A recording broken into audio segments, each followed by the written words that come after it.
Olá, meus queridos alunos, aqui é a professora Andresa Bello. Hoje nós vamos dar continuidade aos estudos da educação artística e a nossa LDB, né? Como que as nossas leis, né, as leis nacionais, vão, tratar dessa disciplina, a disciplina aí de educação artística, tá? Então, olha, o título aqui do nosso slide vai dizer o seguinte, ó: a arte e a lei, diretrizes e bases da educação nacional brasileira, tá? O ensino de arte foi incluído no currículo escolar pela nossa LDB lá no ano de 1971, com o nome de educação artística, né? Tem alguns alunos que fazem até a pergunta: professora, como que eu falo artes, educação artística? Bem, é a mesma disciplina, tá? Só que lá, né, em 1971, na nossa LDB, foi incluída com esse seguinte nome: educação artística, tá? Ainda com aquela mentalidade de atividade educativa, porém ainda muito restrita em comparação a tudo que nós temos hoje, defendido inclusive na nossa BNCC. Na aula anterior, nós estudamos ali, né, o que a nossa base comum curricular nacional tem a nos dizer sobre a disciplina de educação artística, tá?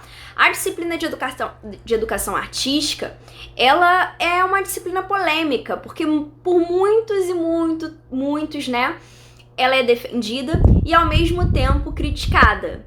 Portanto, se você fizer uma pesquisa rápida sobre essa disciplina, você vai ver que muitos quiseram colocar, muitos também quiseram retirar essa disciplina.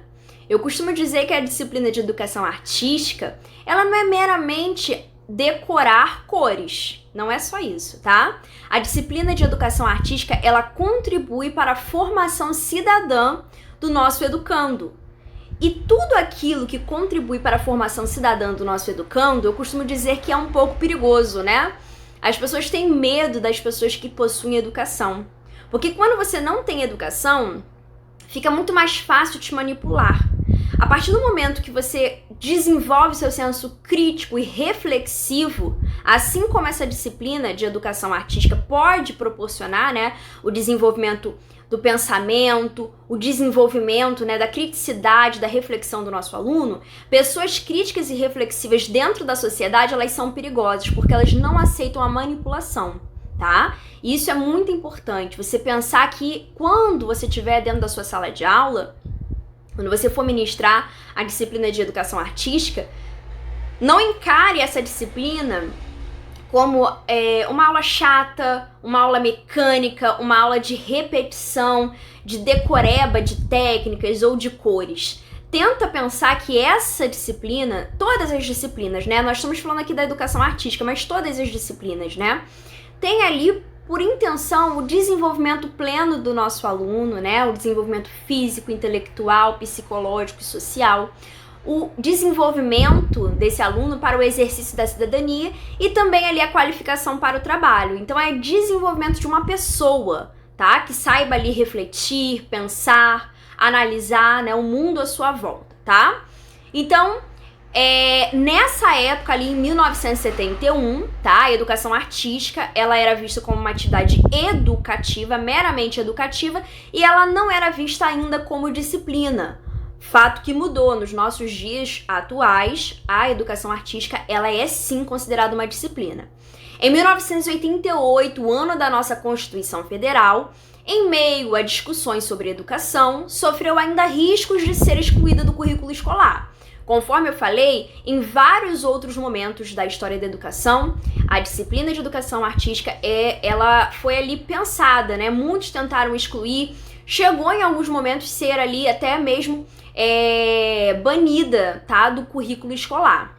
Fato que levou educadores da área a organizarem manifestações a fim de garantir a permanência do estudo das artes nas escolas. Então, professores conscientes lutaram por esse direito para que houvesse ali a permanência dessa disciplina dentro das escolas.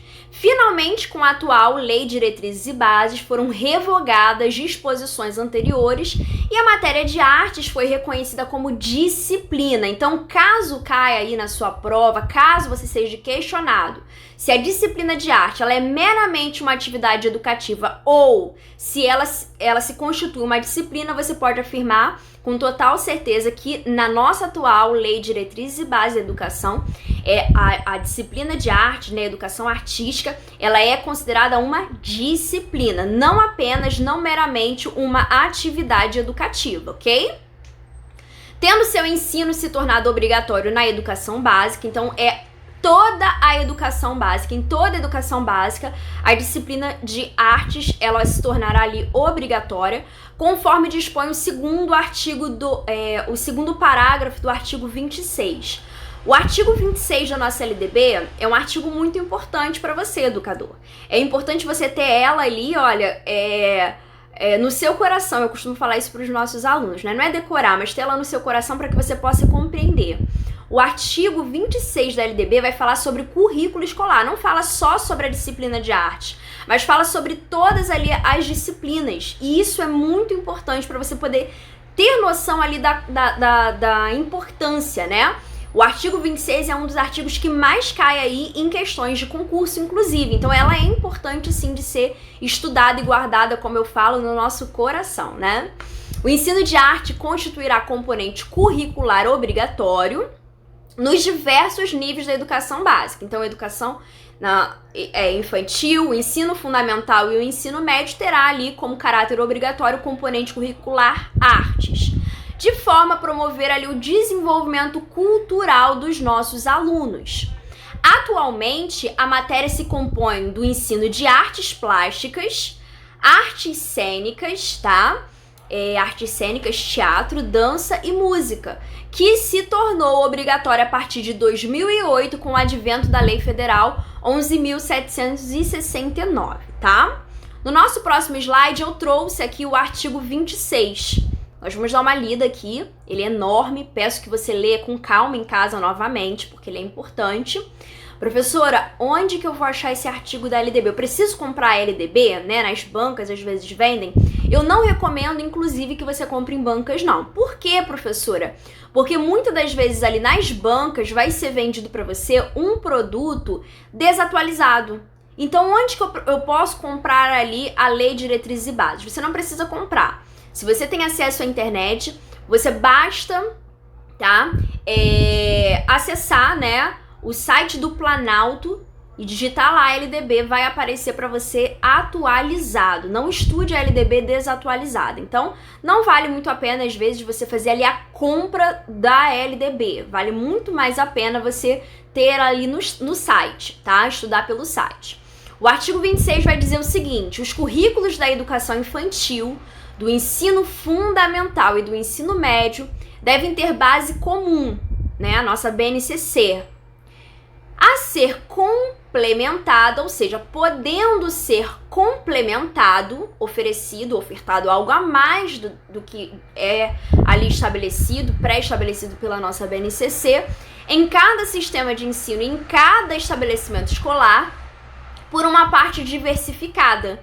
Então, além do que é ofertado ali pela nossa BNCC, pode, tá, ser também ali complementado os sistemas de ensino, pode ali complementar a educação, né, o currículo escolar da sua unidade, com uma parte diversificada, exigida pelas características regionais, né?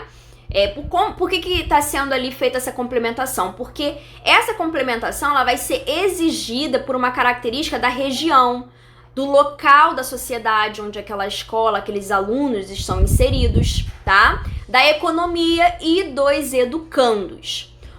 Os artigos a que se refere o CAPT devem abranger obrigatoriamente o estudo da língua portuguesa e da matemática e do conhecimento ali do mundo físico e natural, da realidade social e política, especialmente do Brasil, tá? O ensino da arte, especialmente em suas expressões regionais, constituirá componente curricular obrigatório nos diversos níveis da educação básica, de forma a promover o desenvolvimento cultural dos nossos alunos. O ensino da arte, especialmente em suas expressões regionais, constituirá componente obrigatório da educação básica, tá? Então, repare ali que o ensino da arte, especialmente em suas expressões regionais, levando ali em consideração especial a região, né, ali onde a escola, a instituição de educação está inserida, vai constituir ali como componente curricular, como um componente de conteúdos obrigatórios para a educação básica, tá? Bem, o que ensinar em arte, né? Mais uma vez eu trago aqui essa dúvida que é de muitos alunos, né? Professor, eu vou ensinar só cores, eu vou ensinar os nossos alunos a decorar cores primárias, cores secundárias. Não, eu não sugiro que faça isso, né? Eu sugiro que as suas aulas apresentem, né, as cores, né? É importante, isso faz parte, sim, do currículo de arte, mas a educação artística, ela vai além, tá?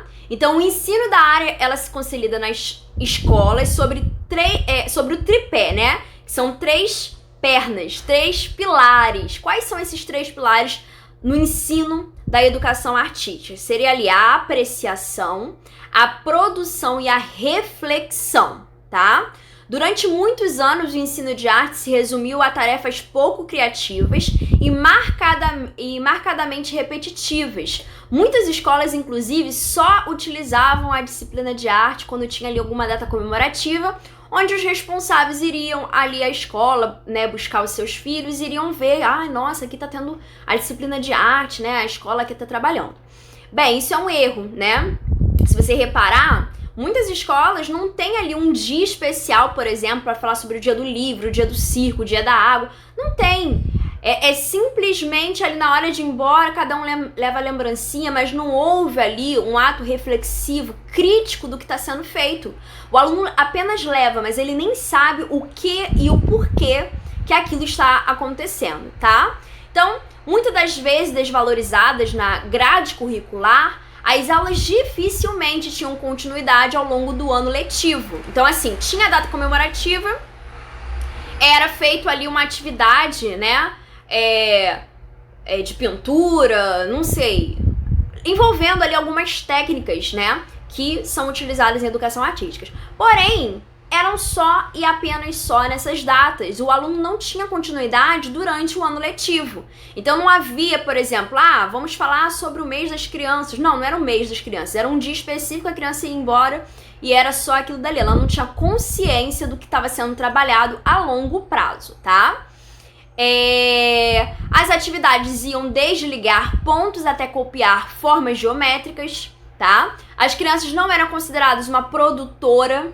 Isso aí é bem interessante, tá? O aluno, ele não tinha ali liberdade de expressão para que ele pudesse produzir a sua própria arte, né? E por isso cabia ali o professor dirigir seu trabalho e demonstrar o que deveria ser feito. Eu costumo dizer, inclusive, que como professora de educação artística, né? Principalmente quando você está ali com a criança, como que você vai dizer que um trabalho vale mais e um trabalho vale a menos, né? Se você reparar, muitas crianças têm até trauma dessas aulas, né? Porque sempre tem um aluno que se destaca e o outro ali, às vezes o próprio professor trata de maneira ali preconceituosa, por exemplo, ali os trabalhos. Isso é uma coisa muito complicada. Eu acho que vale muito a pena o professor, a LDB inclusive fala isso, né? Que os processos avaliativos devem levar em consideração muito mais a característica qualitativa, ou seja, da qualidade, em detrimento ali do quantitativo, em detrimento ali da quantidade. Então, leva-se em consideração muito mais, por exemplo, o desempenho do aluno, o interesse que o aluno teve em desenvolver determinada atividade. Você vai ver que muitas atividades é o próprio pai do aluno que faz. Você passa uma atividade de casa, chegou, tá muito perfeito, né? Aquela coisa. Desconfie, observe se foi realmente o aluno que fez ou se foi feito para ele, né? Isso acontece, né? Muitas das vezes ali explicadoras, né? Eu não sei como que se diz aí na sua região, mas aqui a gente fala explicadora, né? Quando a gente paga uma pessoa extra para tá ali no contraturno ensinando, né, as disciplinas. Muitas delas que fazem ali, por exemplo, os trabalhos para as crianças. Isso tá errado, porque a gente quer avaliar a criança, tá? O nosso aluno. Nas últimas décadas, essa situação vem mudando nas escolas brasileiras. Hoje, a tendência que guia a área é a chamada sócio-interacionista. Eu trouxe, inclusive, aqui mais um slide para falarmos sobre sócio-interacionismo.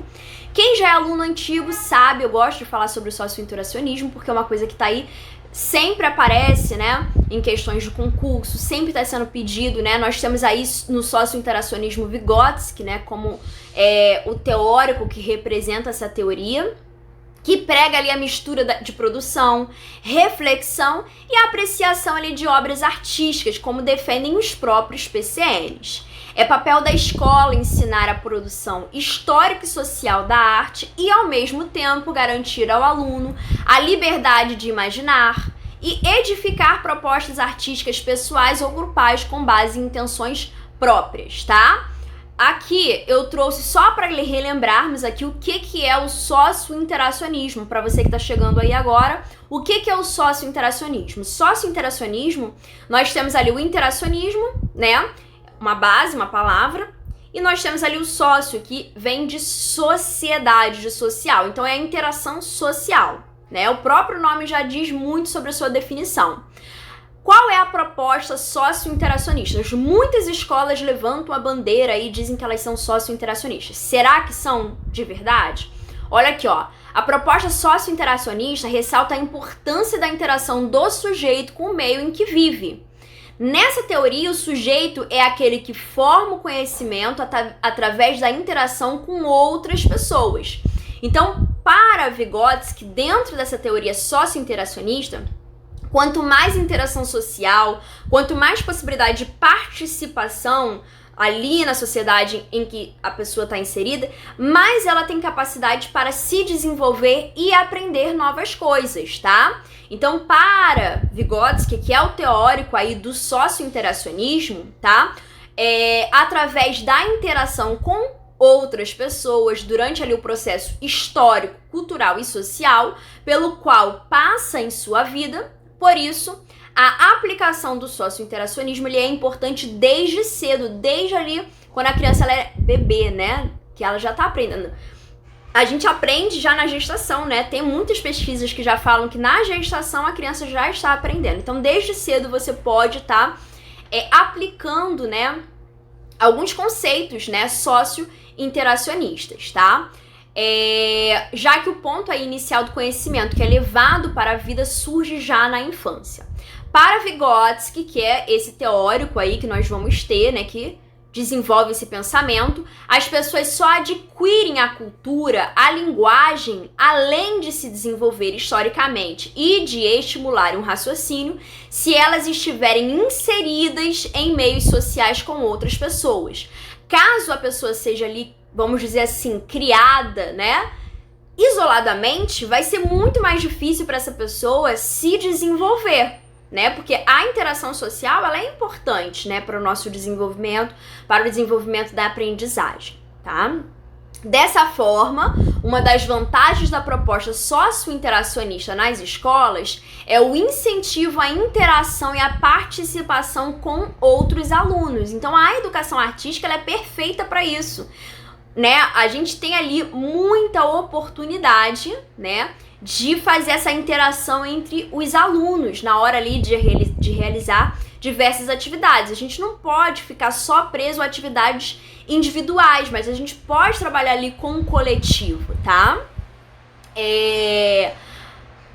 Além do aprendizado com os professores e não apenas pelo conteúdo da disciplina que é passado em sala de aula. Ou seja, não é só você ficar ali com aquele assunto maçante, né? Porque às vezes o professor fica só no conteúdo, mas não tem aquela prática, que é a parte que os alunos mais gostam, né? Os alunos adoram a educação artística quando ela tem ali a sua essência na participação, na interação, né? Na possibilidade de criar e de refletir. O psicólogo Vygotsky, né, que desenvolveu o sócio-interacionismo, ele nota o desenvolvimento infantil em 3 aspectos, tanto instrumental quanto cultural e histórico. Vygotsky vai ressaltar as interações entre as pessoas e os instrumentos criados por elas, mesmo para terem ali uma relação com o conhecimento, tá? Infelizmente, ainda há professores trabalhando na chamada metodologia tradicional, aquela metodologia onde o aluno não tem ali a possibilidade, nem mesmo oportunidade de botar a mão na massa, digamos assim, tá? Essa metodologia tradicional vai supervalorizar o quê? Os exercícios mecânicos, muitas das vezes ali de copiar uma imagem, uma obra-prima, copiar trechos ali Gente, isso é totalmente tradicional, né? É cópias por acreditar que a repetição é capaz de garantir que os alunos fixem, vamos dizer assim, modelos. Então, sob essa ótica, o mais importante é o produto final. E ele é mais bem avaliado quanto mais próximo for do original. Quando tem professor que avalia assim, né? Dá nota se o aluno conseguir fazer uma cópia perfeita, vamos dizer assim, de uma obra original. Isso aí é um homicídio, né, da criatividade do nosso aluno. É por isso que, além de desenhos pré-preparados, tanto as crianças tenham sido obrigadas ao longo de tempos a apenas memorizar, por exemplo, textos teatrais, né? As crianças só decoram, elas não têm oportunidade nem de criar as próprias falas ou de modificar. E partituras de música para se preparar ali na apresentação em datas comemorativas. Sem falar ali no treino exaustivo e mecânico de habilidades manuais em atividades de tecelagem e bordado, tá? Porque antigamente era a tecelagem e o bordado que eram considerados ali como atividades, né, educativas para artes.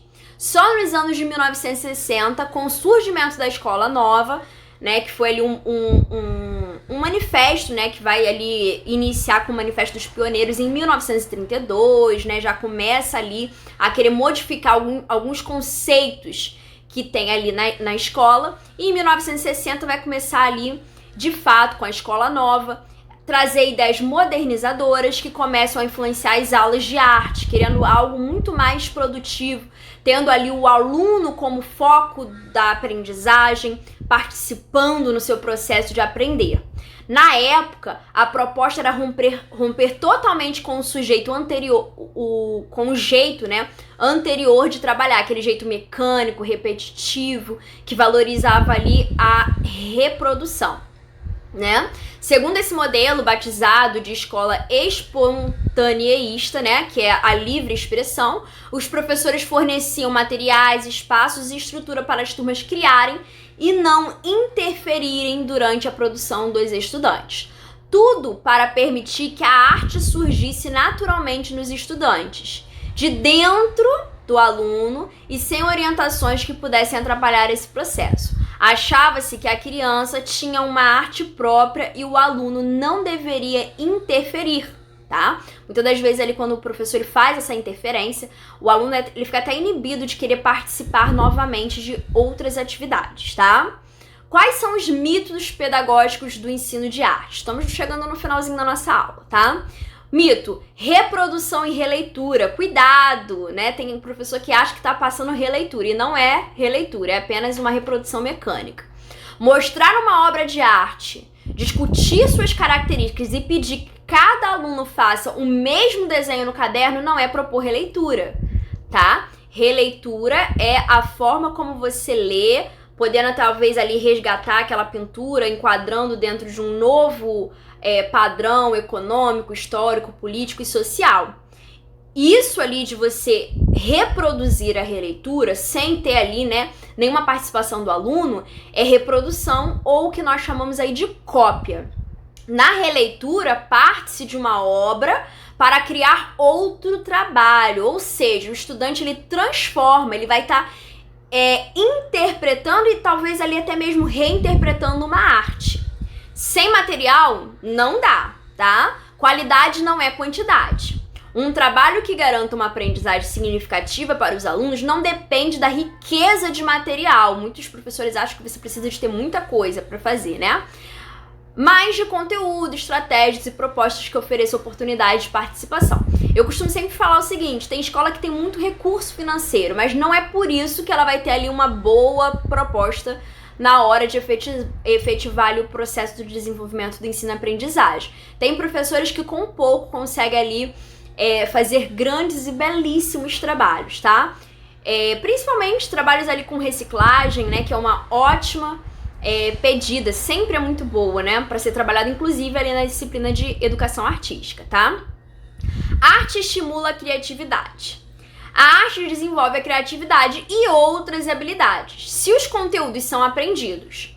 Mas o mesmo ocorre quando o aluno levanta uma hipótese na aula de ciências ou pensa na estratégia para um problema em matemática.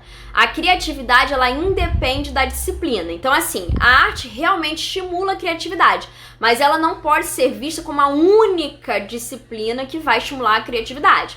Outras disciplinas podem e devem estimular também essa mesma criatividade, tá ok? Bem, esse aqui foi o último slide desse nosso segundo encontro. Nós teremos mais um encontro na próxima semana, tá bom? Espero que você esteja gostando bastante. Qualquer dúvida, manda aí seu comentário. A gente vai estar interagindo e quem sabe aí trocando ideias, adicionando informações, tá bom? Um grande beijo e até a próxima!